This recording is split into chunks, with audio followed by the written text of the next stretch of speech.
Bismillahirrahmanirrahim. Wa kana sallallahu alaihi wasallam la yaqulu ma dzubiha 'alan nusub.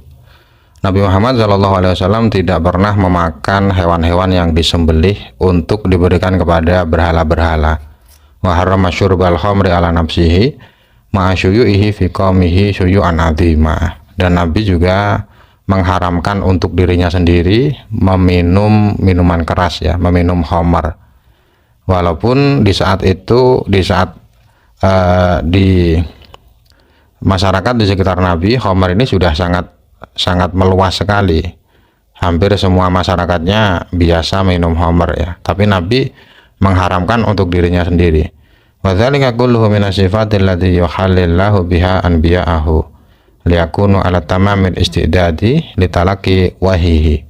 Jadi semua ini adalah sifat-sifat yang diberikan Allah kepada nabinya, kepada calon nabinya, supaya mereka kelak siap di saat mereka menerima wahyu. Jadi sebelum menerima wahyu, Allah sudah membersihkan nabi-nabinya dari hal-hal yang tidak sesuai dengan apa yang kelak akan diterimanya.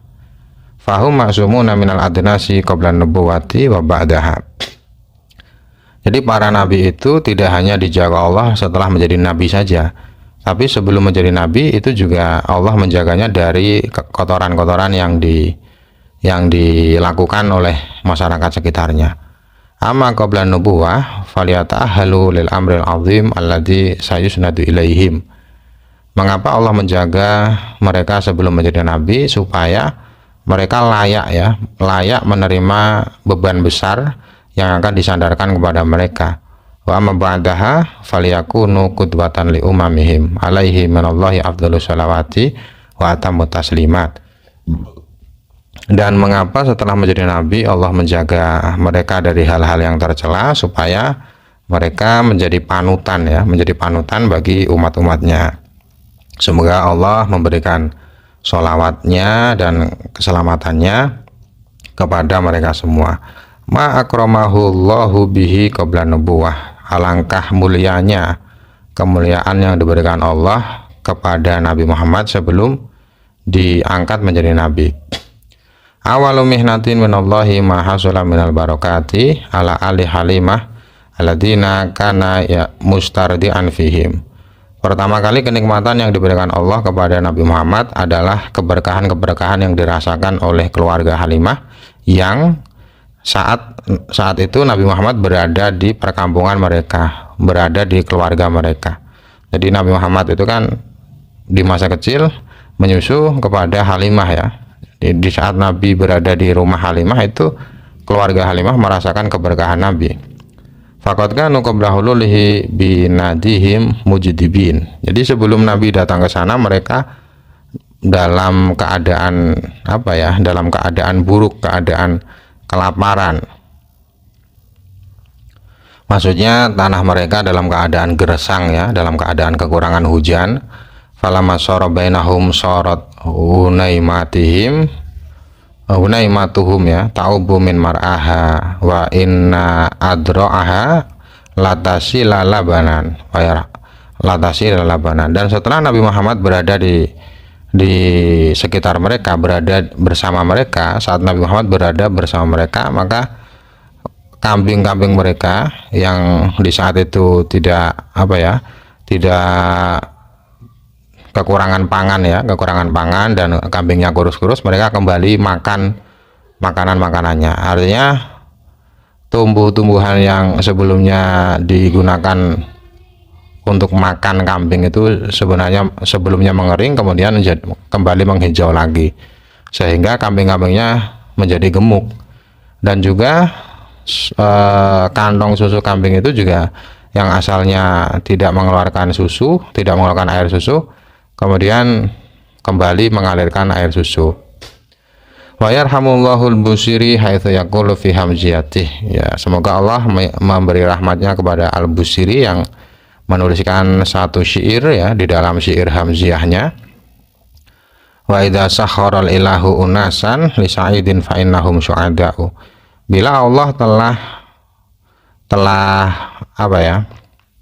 telah menundukkan, bila Allah telah menundukkan manusia-manusia untuk Nabi Muhammad, maksudnya di saat Nabi Muhammad berada di tengah-tengah seseorang, suatu kelompok, maka mereka akan merasakan keberkahannya. Fa'innahum su'ada'u. Jadi orang-orang yang bersama dengan orang yang bahagia, maka mereka juga akan merasakan bahagia. Tsumma aqaba dzalika ma hasala min syaqi sadrih wa ikhraji hadzi syaitani minhu. Kemudian kenikmatan kedua yang diberikan Allah kepada Nabi adalah peristiwa pembelahan dada ya. Pembelahan dada yang juga terjadi di kampung Bani Sa'ad ya, di sekitar rumah Halimah. Dan malaikat yang ditugaskan Nabi untuk hal itu mengeluarkan organ tubuh yang setan mengganggu manusia melalui organ itu. Walaysa hadza bil ajib ala qudratillahi ta'ala. Hal ini tidaklah mengherankan kalau kita mengingat bahwa itu adalah kekuasaan Allah. Faman istab'ada dzalik kana qalilan nazar la ya'rifu min quwwatillahi syai'an. Barang siapa yang menganggap peristiwa pembelahan dada ini adalah sesuatu yang mengherankan, maka itu sebenarnya dia kurang berpikir tentang kekuasaan Allah. Dia tidak mengetahui kekuatan Allah ya, tidak mengetahui sedikit pun tentang kekuatan Allah. Li'anna kharqal adat lil anbiya laisa bil amril mustahdats walal mustaghrab. Mengapa? Sebab hal-hal yang di luar kebiasaan yang dialami oleh Nabi itu bukanlah sesuatu yang baru, bukanlah sesuatu yang asing. Sebab nabi-nabi sebelumnya juga sama mengalami hal-hal yang di luar nalar manusia. Minal karomatil ilahiyah tasirul ghamamati lahu fi safarihi ila Syam. Termasuk dari kemuliaan yang diberikan Allah kepada Nabi Muhammad adalah Allah menundukkan awan untuk menaungi Nabi Muhammad saat beliau melakukan perjalanan ke Syam ya. Ini cerita yang sering kita dengar ya, bahwa di saat Nabi melakukan perjalanan ke Syam, beliau selalu dinaungi oleh mendung. Hatta kana tudhilluhu fil yamis shaif la yastariqu ma'ahu ahadun fil qafilah. Sehingga di musim panas sekalipun Nabi selalu diiringi dengan mendung, selalu dinaungi dengan mendung, dan hal itu tidak dirasakan oleh orang yang lain. Jadi kelompok lain, rombongan Nabi yang lain, yang satu rombongan dengan Nabi, mereka tetap kepanasan ya. Yang tidak kepanasan hanya Nabi. Kama rawadzalika Maisaratu gulamu Khadijah alladzi kana musyarikan lahu fi safari. Dan hal ini seperti yang diceritakan oleh budak Khadijah ya, yang melakukan perjalanan bersama dengan Nabi Muhammad yang bernama Maisarah ya. Wa hadza mahabbabahu ila Khadijah hatta khatabathu li nafsiha wa tayaqqanat anallahu fil mustaqbali sya'nan. Dan hal ini termasuk sesuatu yang menjadikan Khadijah jatuh cinta kepada Nabi Muhammad, sehingga Khadijah yang berjenis kelamin perempuan, dia melamar Nabi Muhammad untuk dirinya sendiri. Jadi biasanya normalnya itu kan yang melamar dulu kan laki-laki ya, tapi Khadijah ini tidak. Padahal beliau itu orang terhormat. Khadijah itu orang terhormat, orang kaya, tapi mau melamar Nabi Muhammad karena dia meyakini bahwa Nabi Muhammad itu kelak akan menjadi orang besar, akan mengalami peristiwa yang besar. Walidzalik lama ja'athu nubuwah kanat asra'an nasi imanan bihi walam tantur ayatan ukhra ziyadatan alama alimathu min makarimil akhlaq wa ma sami'athu min khawariqil adat. Oleh karena ini Sayyidah Khadijah, di saat Sayyidah Khadijah mendengarkan cerita tentang wahyu pertama, di saat Nabi menceritakan peristiwa wahyu pertama, di saat diangkat menjadi Nabi, Khadijah tidak perlu berpikir lagi, tidak perlu menunggu bukti yang lain lagi. Khadijah adalah orang pertama yang paling cepat beriman kepada Nabi Muhammad, tidak menunggu ayat yang lain, karena Khadijah sebelumnya sudah mengetahui akhlak-akhlak mulia yang dimiliki Nabi, dan Khadijah juga sudah banyak mendengar informasi tentang hal-hal yang di luar akal manusia, yang di luar kebiasaan yang dialami oleh Nabi.